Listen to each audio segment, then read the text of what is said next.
আসসালামু আলাইকুম রহমতুল্লাহ।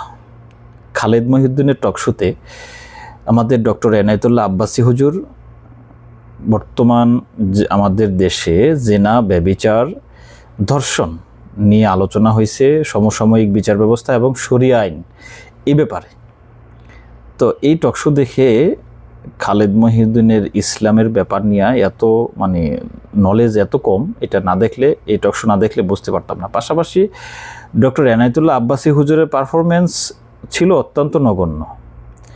ওনার যেরকম আমরা অন্য টকশোতে ওনাকে পাইছি ওই রকম পারফরমেন্স এবং ওই রকম আব্বাসীকে আমরা গতকাল দেখতে পাইলাম না। উনি প্রায় কী সব বজং বাজং বলে একদম গোলেমালে মিলাই ফেলছে বিষয়টাকে। ধর্ষণ, আরেকটা কথা বলেন এই প্রথমে যেই বিষয়টা, সেটা হচ্ছে যে কেউ আপনাকে যে কোনো ব্যাপারে প্রশ্ন করতেই পারে। আপনার কারো যদি ইসলামী নলেজ না থাকে, সে যদি কোরআন হাদিস পড়ে কথা বলতেই পারে, তো না বললো কিন্তু আপনাকে প্রশ্ন করতে পারে, এটা তার অধিকার।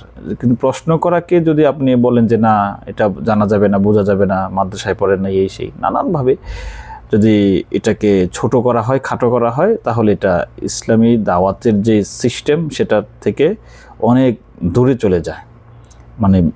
বরং এটা যে ইসলামের যে একটা শাশ্বত ধর্ম এবং এটা যে একটা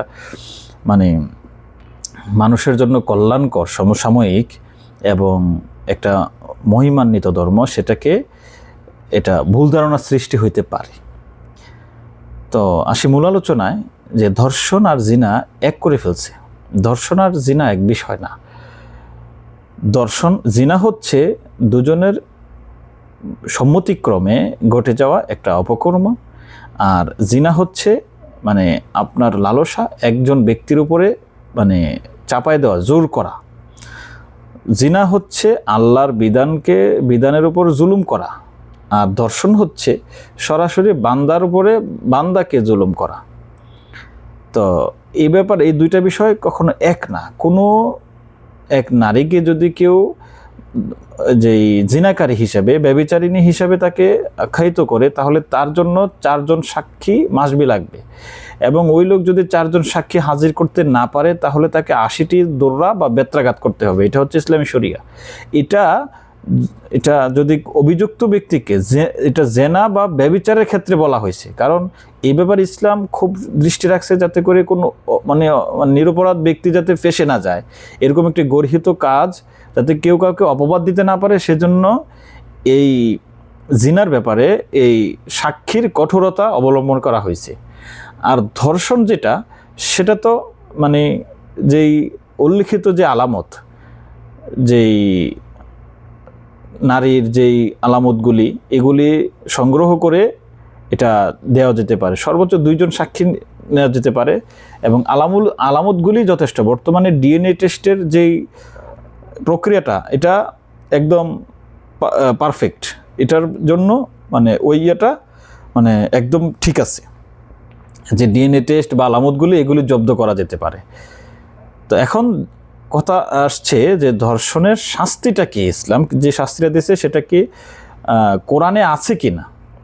এটা আব্বাসী হুজুর এটাতে ওনার যুক্তিটা দিতে ওনার একটু সরাসরি কোরআনের আয়াত দেন নাই বা হাদিস বলেন নাই, এটাতে উনি একদম থুতুমুতু খাইয়ে গেছে। তো এটাতে সরাসরি কোরআনের আয়াত আছে, যে কোরআন ইসলামী ফকিবিদগণ কি বলে, যারা ইসলামী আইনবিদ, তারা বলে যে কোরআনের পবিত্র কোরআনের মায়েদার সূরা মায়েদার 33 নম্বর আয়াতে বলা হয়েছে যে যারা আল্লাহ ও তার রাসূলের বিরুদ্ধে যুদ্ধ ঘোষণা করে এবং জমিনে ফিতনা, ফাসাদ, নৈরাজ্য সৃষ্টি করে বেড়ায়, তাদের শাস্তি হলো মৃত্যুদণ্ড অথবা ক্রুশবিদ্ধ করা, বিপরীত দিক থেকে হাত ও পা কেটে ফেলা অথবা দেশান্তর নির্বাসন করা। তো কোরআনের এই আয়াতটিকে মূলত হিরাবা বা নৈরাজ্য বা সন্ত্রাস সৃষ্টির কারণ বলা হয়েছে। যেমন অস্ত্রের মুখে কাউকে ভয় দেখিয়ে জিম্মি করা। ইসলামী আইনবিদদের মতে ধর্ষণ জমিনে নৈরাজ্য বা সন্ত্রাস সৃষ্টি করে, এটা জোরপূর্বক করা হয়, সেজন্য এটা শাস্তিও মৃত্যুদণ্ড হতে হবে। তো এটা তো কোরআন থেকে পাওয়া গেল।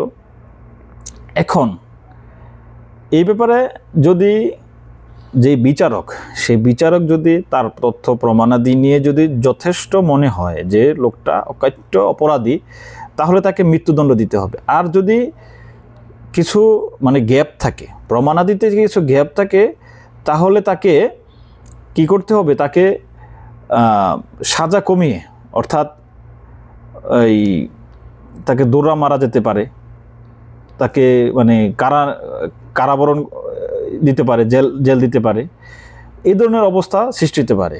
এবং হাদিসে এটা ইবনে মাজা এবং আবু দাউদ শরীফে আছে যে নবী সাল্লাল্লাহু আলাইহি সাল্লামের যুগে এক মহিলা নামাজ পড়তে, আশার নামাজ পড়তে মসজিদে যায়। মসজিদে যাওয়ার সময় তাকে এক লোক ধরে তাকে ধর্ষণ করে, এবং ওই মহিলা আরেকজন পুরুষকে দেখে সেই ঘটনার বর্ণনা দেয় যে ওই একজন লোক আমাকে সম্ভ্রমহানি করে দিক দিয়ে চলে গেছে। তো ওই লোক আবার ধরতে গেছে, সাথে সাথে অন্য একটা দল আসলো, কিছু লোক আসলো এবং তাদেরকেও একই কথা বললো যে একটা লোক সম্ভ্রমহানি করে এদিক দিয়ে চলে গেছে। তো এই লোক মানে একটা সবাই মিলে অন্য একটা লোককে ধরে আনলো। তারপরে মহিলাকে বলল, আল্লাহ নবী রাসূল সাল্লামের কাছে নিয়ে আসছে যে এই লোকটি কি তোমাকে দর্শন করছে? মহিলা বলল হ্যাঁ। তো যখন তাকে শাস্তি দেওয়ার, তার উপরে তার যেই বিধান, শাস্তির বিধান, সেটা তাকে দেওয়া হলো, মৃত্যুদণ্ড দেওয়া হলো।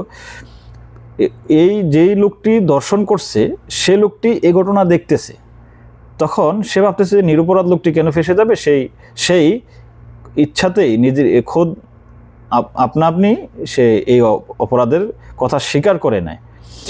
ফলে রাসূল সাল্লাম বললেন যে আসলে প্রকৃত অপরাধী তুমি না, তাকে শাস্তি দেওয়া হোক। তো ওই মহিলাটি আবার ওই যে পুরুষের কাছে আবার মানে সে বলছে যে আসলে এটার জন্য আমি দুঃখিত। তো আল্লাহর নবী ওই পুরুষকে, যে জেনাকারী, প্রকৃত ধর্ষণকারী, তাকে মৃত্যুদণ্ড দেয়া হয়। তো এটা নবীজি সাল্লাল্লাহু আলাইহি ওয়াসাল্লামের যুগে থেকেই যে ধর্ষণকারীকে মৃত্যুদণ্ড দিতে হবে, ওই 4 জন সাক্ষী ওইগুলা মানে দরকার নাই ধর্ষণের ব্যাপারে। তা আশা করি বিষয়টা বুঝতে পারছেন। আমাদের দেশে ধর্ষণ আর জিনা এক বিষয় না। ধর্ষণকারীর অপরাধ হচ্ছে সরাসরি মৃত্যুদণ্ড।